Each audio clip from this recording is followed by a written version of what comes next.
Welcome to the deep dive.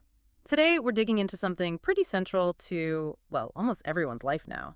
Our screens, our digital selves, and the idea of a digital detox. That's right. It's about intentionally stepping back. We've looked through a lot of material to really get a handle on what it means, why people do it, and, how you might actually go about it. Yeah, it feels like it's gone beyond just being online a lot. It's become, well, fundamental. It really has. And the data backs that up. There's research, like Dr. Alton's study, showing almost half of U.S. internet users feel their online habits might be leaning towards addictive. Nearly half. Wow. Yeah, and about 17% recognize a pretty strong dependency. So it's not just a fringe thing. And that connects to those terms we hear, like nomophobia. Exactly, that fear of being without your phone. And FOMO, too, the fear of missing out on what's happening online. They're definitely part of this whole picture. Okay, so our mission for this deep dive is pretty clear then. Let's unpack what a digital detox is all about, give you some solid insights and some practical steps if you're thinking, maybe I need a break. Something useful without being overwhelming. Sounds good. Where should we start? Maybe with the why. Perfect. Why even consider it? What's the core reason someone might deliberately, unplug? Well, one source, Francis Yoriguberry put it nicely, it's a chance to breathe again and gain some distance, which I think resonates with a lot of people. Play some distance. Yeah, I get that. And interestingly, the whole idea didn't come from, like, anti-tech Luddites. It actually has roots in Silicon Valley. Wait, really? From Yeah. the place creating all the tech? Kind of ironic, isn't it? That sort of reaction against the hyperconnectivity they were building. Sure. But beyond that origin, the reasons boil down to developing better, let's call it digital hygiene. Digital hygiene. Okay. What does that involve? Our sources point to three main things. One, freeing up your mind. Just getting away from the constant stream of info, the notifications, the mental clutter. Right. That feeling of always being on. Exactly. Two, making time for yourself. Yeah. Real time, not screen time. For hobbies, for relationships, for just being. Time that gets easily swallowed up otherwise. For sure. And third, liberating yourself from the negative side effects. Things like stress, poor sleep, feeling tired or irritable, which can definitely be linked to too much screen time. Okay, those all sound like pretty compelling reasons. The mental clutter, lost time, the negativity, Yeah. it adds up.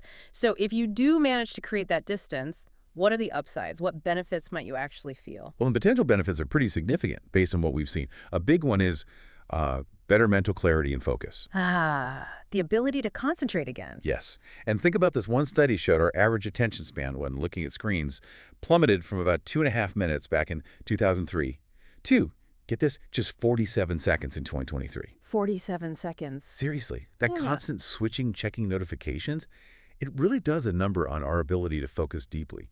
A detox can help sort of reset that. Okay, that statistic alone is pretty staggering. 47 seconds. Wow.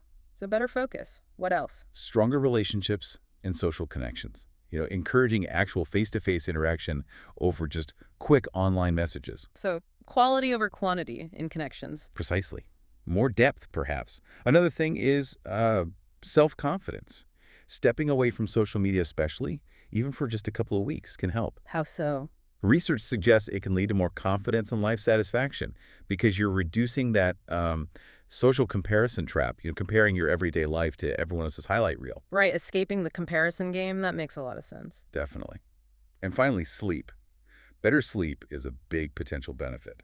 Reducing exposure to that blue light from screens, especially before bed, helps your body's natural clock, your circadian rhythm. The CDC points this out. Better sleep, better focus, maybe feeling better about yourself. Okay, the benefits sound pretty good.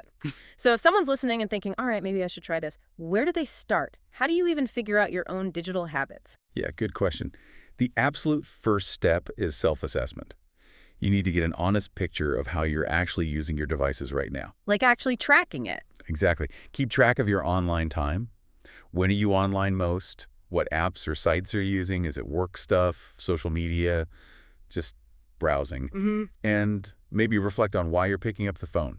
Is it a conscious choice or just, a reflex? That reflex thing. Yeah, I think we all do that sometimes. Just pick it up without thinking. We do.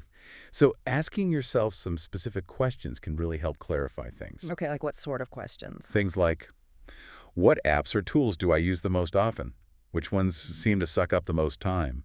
How do I actually feel before, during, and after using social media? What things could I be doing offline instead? And are there any digital tools I'm paying for or using that aren't really, like, essential? Those are really good prompts. Forces you to be honest with yourself, I guess. Exactly. It's about understanding your starting point before you try to change anything. Okay, so once you have that clearer picture, maybe you've tracked things for a few days, what then? What are the actual practical strategies for, unplugging a bit? Right, the how-tos. Our sources offer a whole bunch of concrete tips.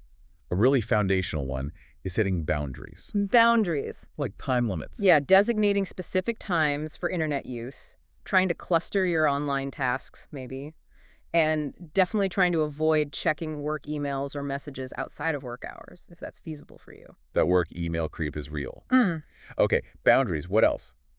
Turning off notifications. This is a huge one. Those little pings and pop-ups are designed to pull you back in constantly. Just disable the non-essential ones. Ah, silencing the noise. Yeah, that sounds effective. It really can be. Another strategy is creating tech-free zones. Okay, like certain rooms. Exactly. The bedroom is a common one, helps with sleep hygiene too. The dining table is another good one, encourages conversation, making those spaces intentionally device-free. I like that. Creating physical boundaries, too. Yeah. And using airplane mode strategically, not just on planes. Put it on when you need to focus on work or during family time, or definitely set it as a sort of digital curfew at night. Using airplane mode as an off switch for distractions. Clever. What about like physical objects? Yeah, bringing back some analog tools. Use a classic alarm clock instead of your phone. A separate camera, maybe. A physical notebook and pen. A paper calendar. Even an old-school MP3 player for music. Going retro. Kind of. It unbundles the functions from the smartphone. Some people even try using a basic dumb phone for a while, just calls and texts. Or, a simpler trick mentioned is setting your smartphone screen to grayscale. Grayscale. How does that help? Makes it less visually appealing, apparently. Less vibrant, less stimulating. So maybe less tempting to pick up constantly. Interesting idea. Okay, so boundaries, notifications, zones, analog tools. What about carving out bigger chunks of offline time? Yes, definitely. Plan for it. Schedule maybe a full day completely offline. Go do something, see people, work on a hobby. Some sources talk about a digital sabbatical. A sabbatical. Like a longer break. Yeah, maybe a full weekend, 24, 48 hours, totally unplugged. And during that time, actually hide your devices. Put them in a drawer, out of sight, out of mind. Well, mostly. Makes it harder to just grab it reflexively. Right. And practice letting it wait. When you feel the urge to check something online, ask yourself, is this really urgent? Can it wait until after my break? Often, it can. That requires some discipline, I bet. It does. But it's also about realizing the world usually doesn't end if you don't respond instantly. And remember, you can customize this. If you need FaceTime to talk to family far away, maybe that's the exception you make. It's about finding what works for you. Good point. It's not rigid. Any other tips? Just a few more practical ones. Yeah. Try to stick to one screen at a time. Avoid the phone while watching TV thing. Okay. Also, do a spring cleaning of your social media feeds. Unfollow or mute accounts that consistently make you feel bad or stressed. Be more intentional about what you consume online. Makes sense. Exactly.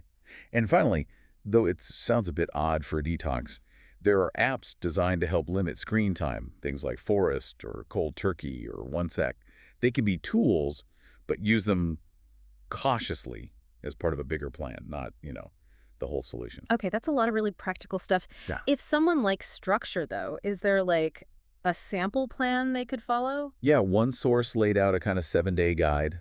It's just an example, of course. What does it look like, roughly? Well, day 1 is about setting your intentions, figure out why you're doing it, and maybe starting some small boundaries. Days 2 and 3 focus on cutting back social media use.